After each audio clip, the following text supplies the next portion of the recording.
kini kau permainkan demi uang, harta dan jabatan.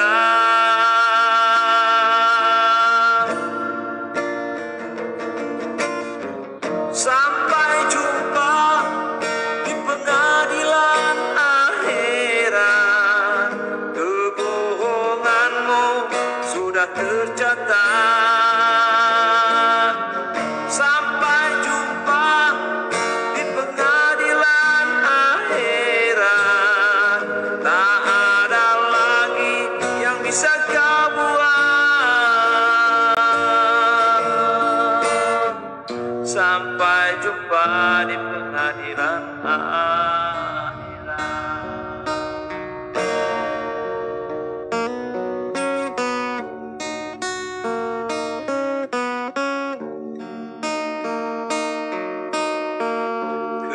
Kejoliman kini kau biarkan, haram pun kini kau halalkan.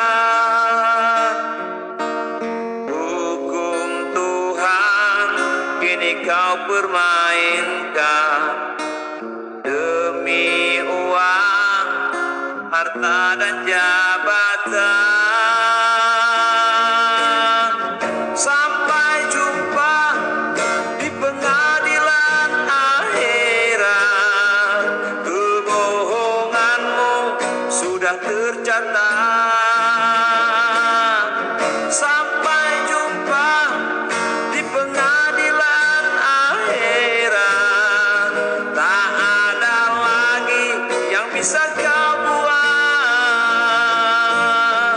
Sampai jumpa di pengadilan akhirat, kebohonganmu sudah tercatat. Sampai jumpa di pengadilan akhirat, tak ada lagi yang bisa kau buat. Sampai jumpa di pengadilan akhirat. Assalamualaikum warahmatullahi wabarakatuh, Sobat RH sekalian. Jumpa lagi kita di channel yang keren ini, Keren Cadas. Tadi kita baru saja mendengar lagu Pengadilan Akhirat ya. Kemarin kebetulan Aziz Yanuar datang ke sini pakai kaos Pengadilan Akhirat. Itu kaosnya sama dengan yang dipakai kalau tidak salah Aziz Yanuar ya. Tapi saya mohon maaf, kemarin saya janji kalau mereka mau mendapatkan kaosnya harus kemana. Nanti saya tuliskan ya di video ini dan di video kemarin, Sobat Era sekalian ya. Saya sudah dikasih nomor teleponnya oleh Aziz Yanuar, tapi saya lupa memberi ke deskripsinya. Nanti saya kasih ke deskripsi. Silahkan kalau mau ini ya. Kalau mau mendapatkan kaosnya, tapi ya tentu dengan cara membeli ya. Jadi memang kata pengadilan akhirat ini menjadi trending ya, menjadi pengingat kita semua Sobat Era sekalian ya. Bukan soal pro dan kontra Habib Rizik saja, tapi memang ini soal yang memang sangat relevan dengan pandemi ya. Setiap hari kita mendengar ada saja yang meninggal, baik sobat, kerabat, bahkan keluarga kita ya. Dan ini tentu menyedihkan ya, terlepas dari kontroversi Dr. Louis ya. Tapi yang jelas memang korban mereka yang meninggal banyak, rumah sakit juga antri, tabung oksigen langka ya. Ada tuntutan macam-macam terhadap pemerintahan Presiden Jokowi yang dianggap tidak mampu, suruh lempar handuk, suruh kibarkan bendera merah putih, bendera putih bukan merah putih ya, bendera putih, disuruh minta bantuan dan delas disuruh mengundurkan diri sebagai presiden ya. Coba kita bacakan apa yang disampaikan sosiolog Musni Umar ya. Musni Umar tanggapi kabar meninggalnya hakim yang vonis HRS 4 tahun penjara. Ini bukan hakim ketua ya, tapi hakim anggota, salah seorang hakim anggota. Muncul lagu Pengadilan Akhirat, sudah kita dengar tadi ya, rasanya bergidik kita mendengarnya ya. Karena sooner or later kita akan menghadapi itu semua, dan sooner or later kita akan juga berpulang ya. Dan ternyata pada masa pandemi ini ya tidak harus usia lanjut, mereka yang masih segar bugar pun tiba-tiba bisa saja hari ini sakit dan besok atau sesaat kemudian meninggal ya. Ada rasa bagaimana seperti itu ya. Tapi kita harus berpikiran positif terus Sobat RH sekalian ya. Coba kita bacakan lagi.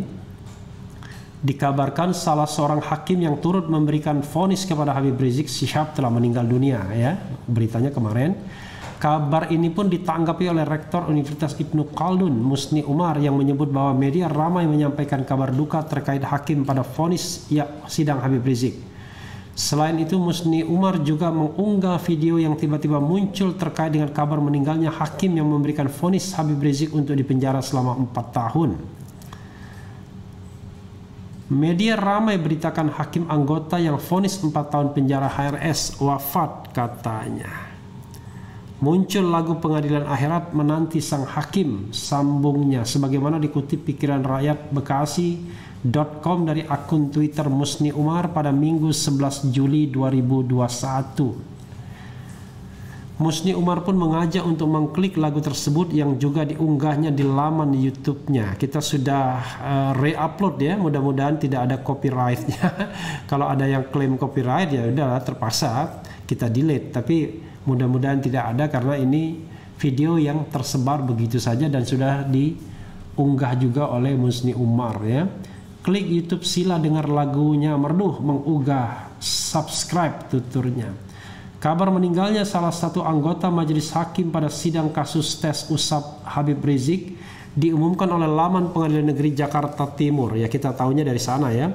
Hakim yang bernama Suryaman disampaikan telah meninggal dunia pada Sabtu 10 Juli 2021. Laman Pengadilan Negeri Jakarta Timur mendoakan agar mendiang mendapat rahmat dan ampunan Allah. Innalillahi wa inna ilaihi rajiun, kata akun tersebut.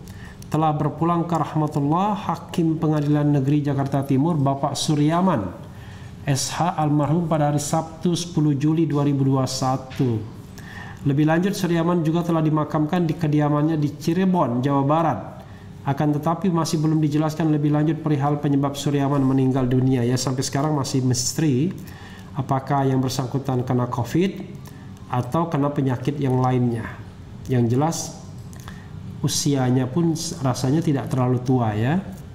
Yang jelas usianya pasti di bawah 70 tahun karena dia masih aktif, dan saya kira usianya kalau dia ditilik gambarnya ya antara 40-an ke atas, 50-an ke atas ya, 40-an, 45 sampai 50-an awal ya. Jadi Sobat Era sekalian, ini memberikan pelajaran bagi kita ya. Ini coba saya membacakan satu lagi berita dari Musni Umar juga. Hakim yang vonis HRS meninggal, Musni Umar, semoga kita semua ambil pelajaran. Ini sebagaimana dilansir oleh Fajar News ya. Coba kita bacakan fajar.co.id Jakarta. Rektor Universitas Ibnu Khaldun Musni Umar merespons kabar meninggalnya salah satu anggota Majelis Hakim Pengadilan Jakarta Timur Suryaman. Suryaman meninggal pada Sabtu 10 Juli 2021 kemarin. Suryaman merupakan anggota Majelis Hakim yang menjatuhkan vonis 4 tahun penjara kepada Habib Rizik Syihab dalam kasus hasil tes swab Rumah Sakit Umi Bogor. Musni Umar yang juga merupakan saksi ahli dalam kasus itu, ya dia ahli ya, bukan saksi ahli, maksudnya ahli ya, ya benar ya. Berharap Hakim Suryaman sudah bertaubat sebelum meninggal. Hakim Suryaman SH yang vonis 4 tahun penjara HRS meninggal sebagai saksi ahli kasus HRS Rumah Sakit Umi. Saya berharap yang bersangkutan sudah tobat, tulis Musni Umar dikutip dari akun Twitternya Senin ya. Musni Umar mengatakan bahwa hakim tersebut belum juga meminta maaf kepada Habib Rizik. Musni Umar kemudian mengingatkan kata-kata Habib Rizik yang mengingatkan hakim akan pengadilan akhirat. Belum minta maaf ke HRS karena HRS di penjara. Pengadilan akhirat akan dihadapi seperti kata HRS. Semoga kita semua ambil pelajaran, kata Musni Umar. Musni Umar mengatakan kematian hakim tersebut tidak banyak menuai simpati. Justru ada kesenangan di hati publik. Iya, sobat era sekalian, ya.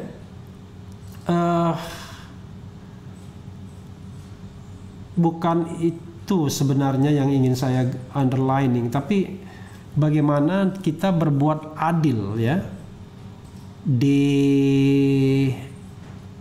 dunia ini, terutama para hakim, ya. Sebagaimana hadis Nabi, ya, bahwa yang namanya hakim itu ya akan terdiri dari 3 golongan. Pertama, hakim yang pandai, yang cerdas, yang memutuskan secara adil. Nah, inilah golongan masuk surga. Yang kedua dan ketiga, ya, yang masuk neraka. Pertama, hakim yang cerdas, yang pandai, tapi memutus tidak adil. Ya, mungkin karena disuap, mungkin karena diperintahkan, mungkin karya wataknya yang tidak adil, dan lain sebagainya. Tapi intinya dia memutuskan secara tidak adil dengan motif apa saja. Yang ketiga adalah hakim bodoh, hakim yang tidak tahu masalah, yang tidak pandai. Barangkali juga menjadi hakim lantaran juga masuknya nggak benar mungkin. Nah, hakim jenis ketiga ini ya sudah tentu ketika memutus karena dia adalah hakim yang bodoh, hakim yang tidak pandai, hakim yang tidak pintar, sudah pasti keputusannya pun patut dipertanyakan. Nah, ini juga masuk neraka, ya.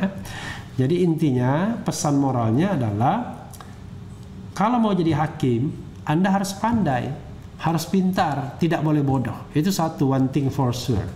Yang kedua, Anda harus adil.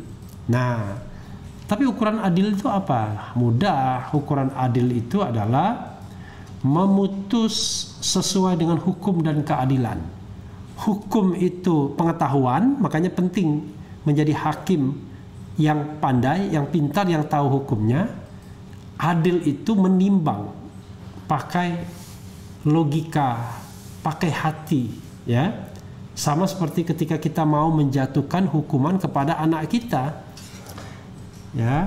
Misalnya ada 2 anak sama-sama pulang telat, oke? Dan kita sudah buat peraturan siapa pulang telat dari sekolah maka akan dihukum. Kan kita tidak mungkin menerapkan hukuman yang sama seandainya ada perbedaan di antara mereka. Karena yang namanya sebuah kondisi yang sama harus diperlakukan sama. Nah, kondisi yang berbeda ya diperlakukan berbeda pula. Misal satu anak beralasan karena dia menolong orang yang kecelakaan, karena itu dia telat pulang. Satu anak bilang karena diajak temannya menghadiri acara ulang tahun temannya. Dari sana kan kita bisa menilai hukumnya sama-sama telat. Siapa telat akan dihukum oleh ayahnya. Tapi satu alasan kemanusiaan menolong orang kecelakaan, satu alasannya adalah pesta-pesta. Maka kalau diterapkan hukuman yang sama, tentu tidak adil. Karena itu hukumannya harus yang berbeda. Mereka yang kecelakaan bisa dihukum, bisa dimaafkan. Tapi kalaupun dihukum, hukumannya harus lebih ringan dibandingkan yang datang ke acara ulang tahun temannya. Jadi sobat era sekalian, kalau hakim memutus dengan ilmu pengetahuan, dengan hukum dan dengan rasa keadilannya, maka dia hakim surga. Nah, masalahnya adalah dalam kasus Habib Rizik, publik, tidak hanya publik yang tahu hukum, tapi publik awam paham betul ini kasus apa sih sampai kemudian dihukum 4 tahun penjara. Kasus apa? Ya, ada orang yang berbicara tentang kesehatan dirinya yang tentu saja subjektif, diadukan, lalu dianggap sedang memunculkan atau menerbitkan keonaran di masyarakat. Apa keonarannya, ya?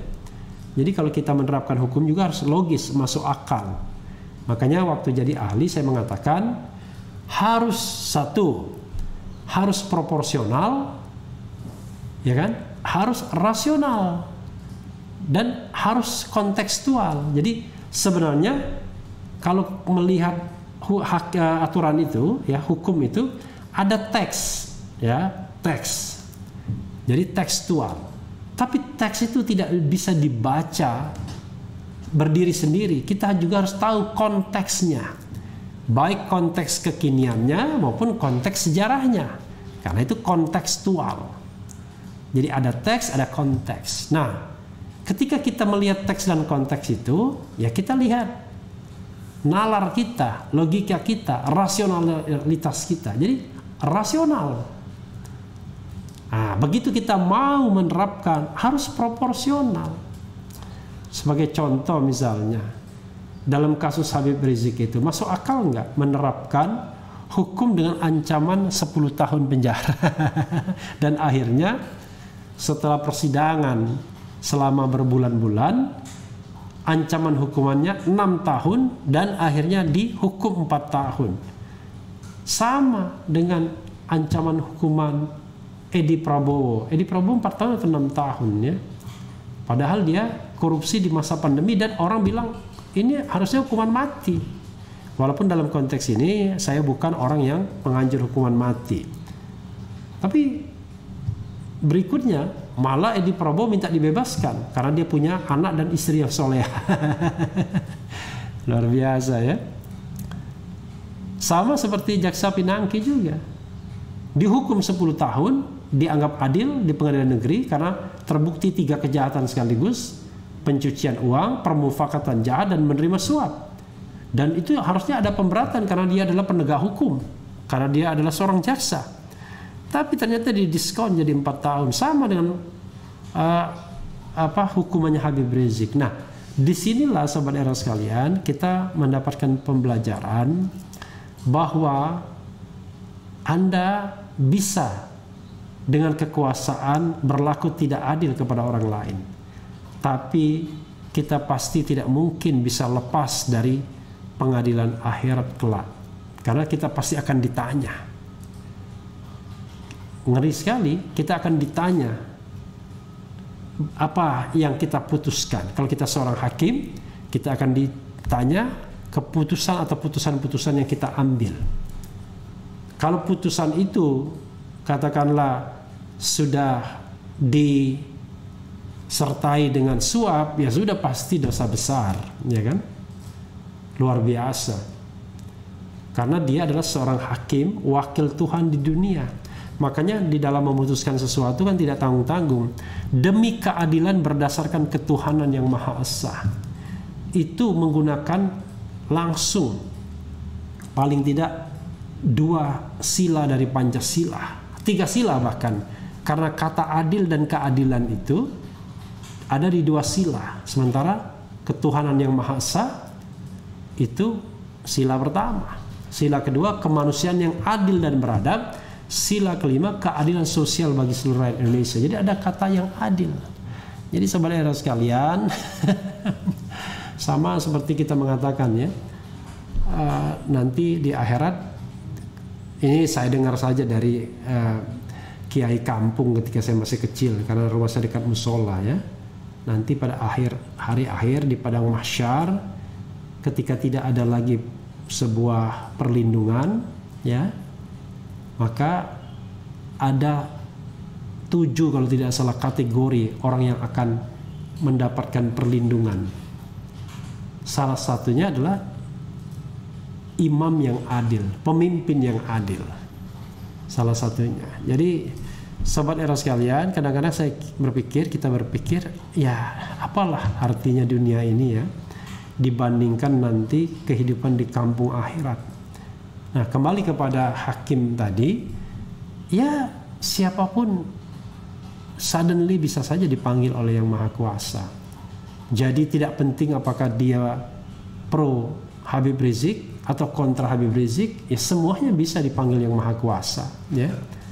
Bisa berlaku pada anggota majelis hakim ini bisa berlaku juga kepada mereka yang dianggap misalnya selama ini menyuarakan pembelaan terhadap Habib Rizik. Semuanya bisa menghadap Yang Maha Kuasa.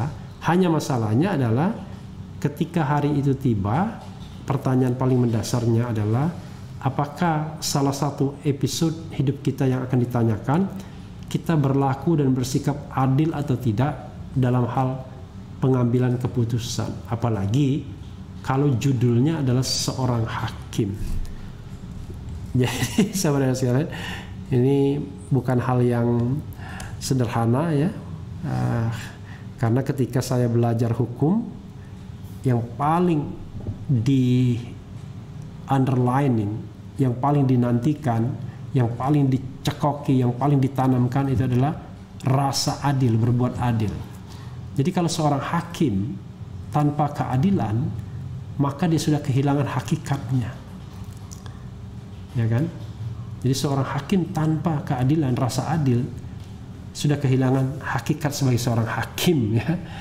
Ya mudah-mudahan ya semuanya menjadi baik, dan kita juga berharap bahwa dunia hukum Indonesia dipenuhi atau ditumbuhkan hakim-hakim yang adil, hakim-hakim yang takut dengan kampung akhirat, hakim-hakim yang tidak korup, yang tidak terlibat mafia peradilan, yang tidak memanfaatkan jabatan untuk memperkaya diri. Banyak hakim seperti itu, kita tidak bisa mendinainya. Itu sudah menjadi rahasia umum. Kalau berperkara di pengadilan, terutama pengadilan biasa, itu namanya uang, suap, dan lain sebagainya, menjadi hal yang biasa. Dan kalau mau menunjuk contohnya ya sudah banyak. Untuk Mahkamah Konstitusi saja paling tidak ada 3 hakim yang terindikasi bermasalah. 2 dihukum melalui vonis pengadilan, 1 tidak dihukum karena keburu mengundurkan diri. Jadi sobat era sekalian, masing-masing kita akan dimintai pertanggungjawabannya. Mudah-mudahan kita terhindar dari berbuat tidak adil. Nah, tapi itu kan baru satu episode dari hidup kita, yaitu amar ma'ruf. Berbuat adil tuh baru amar ma'ruf. Tapi mencegah ketidakadilan, melawan ketidakadilan itu nahi mungkarnya. Ini yang paling berat karena menghadapi konsekuensi. Makanya misalnya channel ini misalnya ya hanya mengikuti saja apa yang diajarkan agama yang kita pahami ya. Tentu tidak secara luas karena saya juga bukan berlatar belakang ilmu agama yang memadai, karena saya latar belakangnya hukum tata negara. Tapi paling tidak ketika ditanya apakah Anda punya kekuasaan dan apakah sudah menggunakan kekuasaan itu untuk keadilan, maka saya akan mengatakan, dan sebagian besar dari sobat era sekalian, saya tidak punya kekuasaan. Karena saya adalah warga negara biasa. Saya bukan the President of Republic Indonesia yang bisa menentukan keadilan itu. Saya bukan hakim, baik itu almarhum Suryawan atau Suryaman, dan Hakim Ketua Katwanto. Saya bukan. Saya adalah warga negara biasa yang kebetulan diberikan kesempatan, ya, berkah, rahmat untuk bisa sekolah hukum. Karena saya punya pengetahuan untuk itu, maka pengetahuan itu berpadu dengan sense of justice, rasa keadilan. Dan itulah yang kemudian mendorong channel ini misalnya untuk menyuarakan. Maka paling tidak dari hadis itu, kalau tidak dengan kekuasaan, dengan pedangmu, tapi dengan tajamnya lidahmu, dengan menyampaikan bicara, dengan tablik menyampaikan, ya, dengan lisanmu. Nah, kalau tidak bisa juga, ya itulah manusia kebanyakan, ya, dengan hati yang menolak. Nah, cuma ada jenis manusianya juga, menegakkan keadilan tidak, dengan kekuasaannya, dengan lisannya juga tidak, dengan hatinya juga tidak, malah menjadi bagian yang mengolok-olok, ya. Saya tidak habis pikir mereka yang mengolok-olok Habib Rizik setelah yang bersangkutan diperlakukan tidak adil. Karena dalam konteks ini saya bisa mengatakan Habib Rizik telah diperlakukan tidak adil. Mulai dari penersangkaannya, mulai dari penahanannya, ya, kemudian juga pengadilannya, vonisnya, sampai juga pembunuhan 6 pengawalnya. Itu semua bentuk-bentuk ketidakadilan, bahkan kita bisa mengatakannya sebagai sebuah kezaliman juga.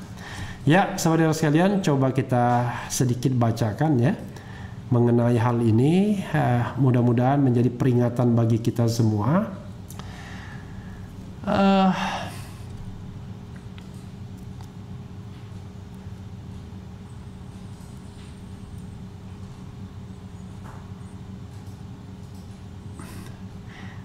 Lo juga olo-olo orang yang mati, wakakak RH sakit. Iya, saya tidak mengolok-olok saudara sekalian, ini serius ya. Kita justru ingin memberikan pelajaran, ingin menarik pelajaran dari ini semua. Karena yang meninggal itu bukan hanya hakim anggota yang dianggap menzalimi Habib Rizik, yang pro Habib Rizik itu juga ada yang meninggal juga, ya kan? Tetapi intinya yang ingin saya katakan bukan pada soal meninggalnya, tapi apakah kita sudah berlaku adil selama di dunia atau tidak, itu saja. Apakah kita menggunakan kekuasaan sesuai dengan amanahnya, sesuai dengan porsinya atau tidak. Apakah kita menggunakan kekuasaan untuk disalahgunakan, misalnya menumpuk kekayaan dan lain sebagainya, atau kita menggunakan kekuasaan itu karena kita disetir orang lain, atau karena takut kehilangan kekuasaan sehingga kita berbuat tidak adil dan menzalimi orang lain. Kan itu soalnya ya. Kemudian ada Nero Volunteers, panjang umur ketidakadilan, yang memutuskan sudah mati, yang divonis masih hidup, mafia masih panjang umur, rakyat gigit jari. Siapa yang tanggung jawab? Apa harus peradilan rakyat digelar? Ya, kita berharap sebenarnya ya, berharap bahwa Presiden Jokowi sebagai the primus inter pares, sebagai primus inter pares, orang nomor 1, itu betul-betul punya komitmen untuk menegakkan keadilan. Itu saja sesungguhnya. Menunjukkan giroh, semangat, passion untuk menegakkan hukum sebaik-baiknya dan seluruh-seluruhnya.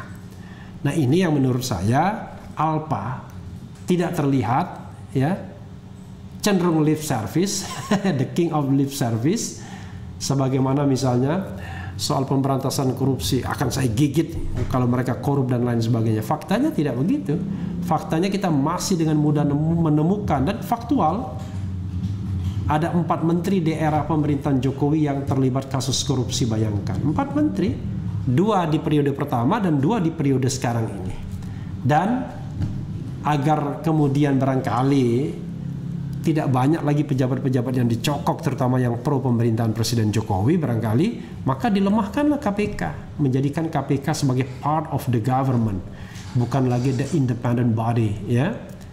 Jadi KPK-nya adalah KPK-nya penguasa, bukan KPK-nya rakyat lagi, atau rakyat yang rindu tentang pemberantasan korupsi. Ya, saudara sekalian, itu saja ya.